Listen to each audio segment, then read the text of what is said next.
got it, babe? Ready? Drop ready? Okay, we are the Fit Vic group, and we are here to do the Ice Bucket Challenge.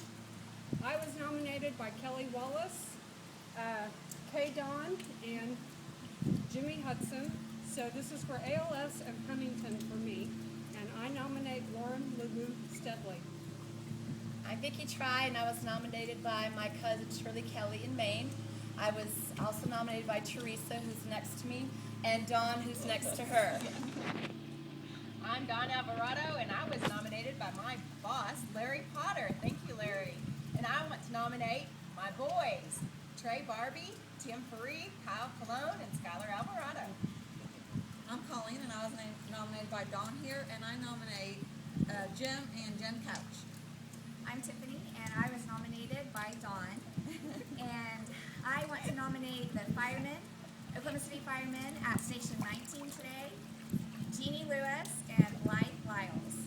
I also have to nominate Misty Johnson and Lisa Ball from my boot camp. Let her